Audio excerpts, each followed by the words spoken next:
प्रणाम सुंदर साथ जी। पिछले वीडियो में हमने श्री प्रकाश ग्रंथ हिंदुस्तानी के प्रकरण 34 को पूर्ण किया था। आज हम आगे के प्रकरण का पाठ करेंगे। सुंदर साथ जी, अगर आपको यह वीडियो अच्छा लगता है तो प्लीज़ लाइक और कमेंट करें, और जो भी सुंदर साथ आपके साथ जुड़े हुए हों उन सबको भी यह वीडियो अवश्य शेयर करें। सुंदर साथ जी, जिन्होंने अब तक हमारे इस चैनल को सब्सक्राइब नहीं किया वे प्लीज़ इस चैनल को सब्सक्राइब कर दें, ताकि आने वाले नए वीडियो का नोटिफिकेशन आपको तुरंत मिल जाए। गुणनी आशंका।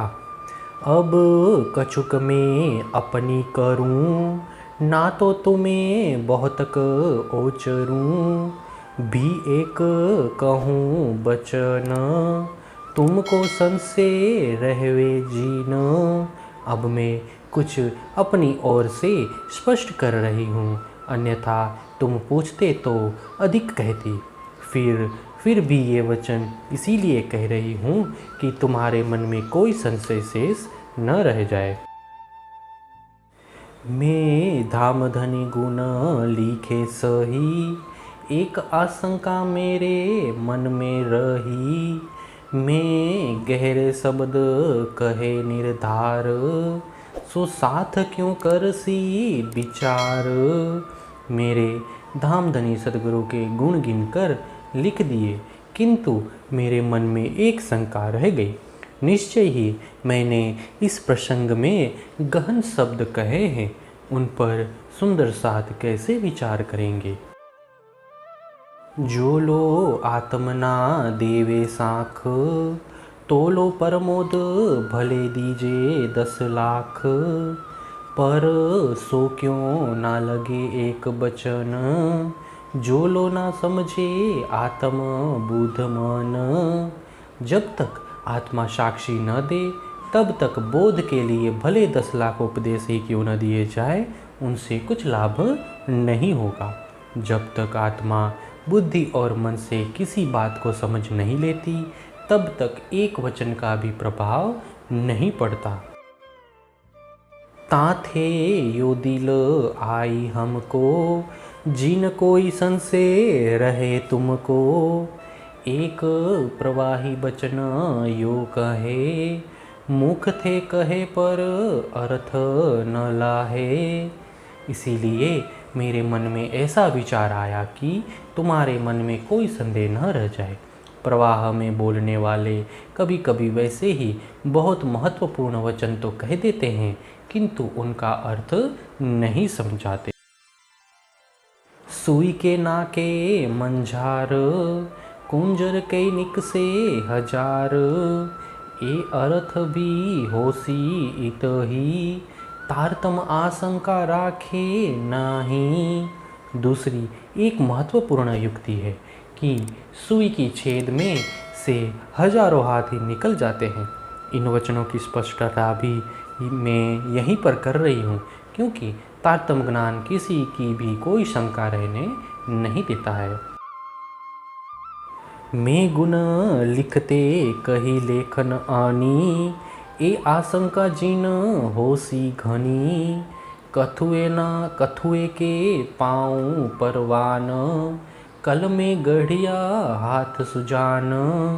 मैंने सतगुरु धनी के गुण लिखते समय लेखनी की नोक की बात कही थी, इसकी भी किसी को आशंका न हो। मैंने कहा कि कथुए के पाँव के नाप से मैंने बड़ी सावधानी से कलम गढ़ा है। तिनकी भी में करी चीर, गुण जेती उतारी लीर। अब जिन किन को संशय रहे, तारतम संशय कछु ना सहे।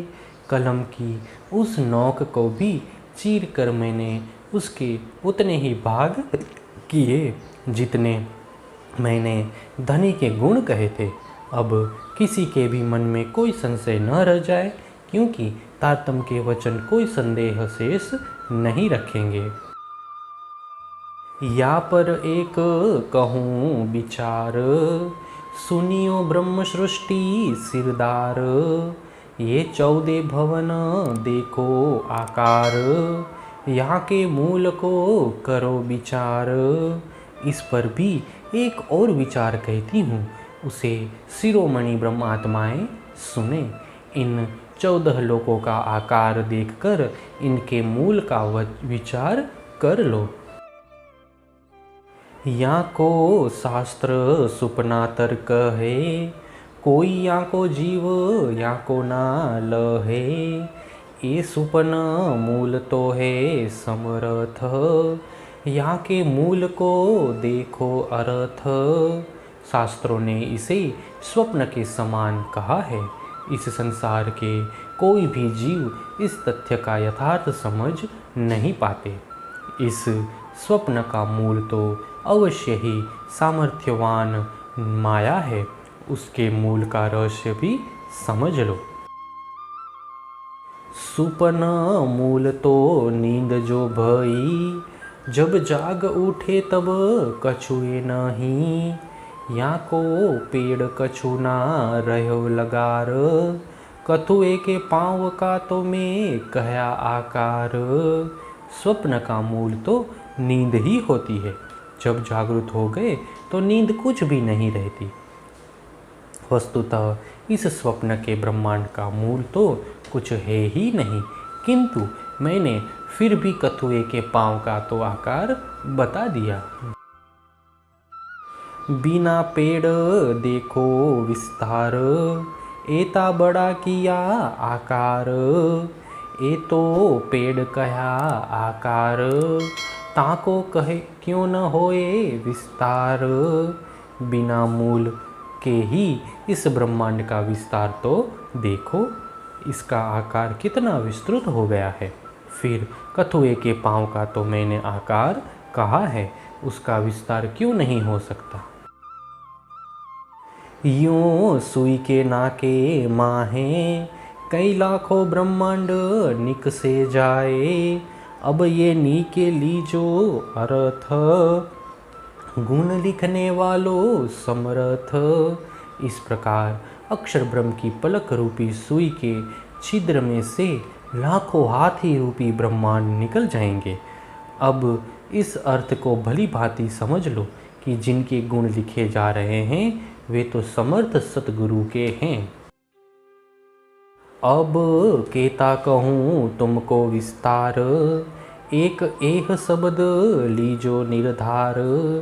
फेर फेर कहूँ मेरे साथ, नीके पहचानो प्राण को नाथ। अब मैं इसका विस्तार कितना कहूँ, इस एक शब्द को ही निश्चित रूप में ग्रहण कर लो। हे मेरे सुंदर साथ जी, मैं तुम्हें वारंवार कह रही हूँ कि अपने प्राणनाथ सतगुरु को भली प्रकार से पहचान लो। गुण लिखने वालों सो एह, आपन माहे बैठा जेह। इंद्रावती कहे दिल दे रे दे, जिन गुण गा किए सो एरे ए। गुण लिखने वाले के साथ भी वे ही हैं जो हमारी आत्मा में विराजमान हैं। इंद्रावती कहती है कि अपना दिल उन्हें समर्पित करो जिन्होंने हम पर इतने अनुग्रह किए हैं। तेरे कहना होए सो कह रे के है, लाभ लेना होए सो ले रे ले। तारतम कहत है आरे आ, हजार बार कहूँ हाँ रे हाँ। तुम्हें उनसे जो कहना हो वह कह दो, और माया में जीव धारण करने का लाभ लेना हो तो ले लो। तारतम के वचन उनके चरणों में आने के लिए आह्वान करते हैं, इसीलिए मैं भी हजार बार यह बात स्वीकारती हूँ। माया सो की जो नारे ना बुध फेरा जिन खारे खा। धनी के चरने जा रे जा, ऐसा न पावे दारे दा। इसीलिए माया के आग्रहों को टाल दो और जन्म मरण के चक्करों में व्यर्थ ही मत पड़ो। सतगुरु धनी के चरणों में चले जाओ, पुनः ऐसा अवसर हाथ में नहीं आएगा। जो चूकिया अब को तारेता, तो सिर में लगसी घारे घा। संसार में नहीं कछु सारे सा, श्री धाम धनी गुण गारेगा। जो ऐसे अमूल्य अवसर को खो देंगे तो निश्चित ही उनके सिर पर चोट लगेगी। इस संसार से कुछ भी सार नहीं है, इसीलिए धाम धनी परब्रह्म परमात्मा के गुण गाते रहो। लीजो मूल को भाव रे भाओ, जिन छोड़े अपनों चाहो रे चाहो। प्रेमे पकड़ पियू के पाए रे पाए, ज्यों सब कोई कहे तो को वाहे रे वाहे। मूल परम धाम के भाव को ग्रहण करो और अपनी चाह भी मत छोड़ो। प्रेम पूर्वक धनी के चरणों को ग्रहण कर लो, जिससे सब कोई तुम्हें वाह वाह कहेंगे। प्रकरण 35 चौपाई 1060। हे सुंदर साथ जी, इसी के साथ श्री प्रकाश ग्रंथ हिंदुस्तानी के प्रकरण 35 पूर्ण होता है। आगे के वीडियो में हम आगे के प्रकरण का पाठ करेंगे। प्रणाम जी।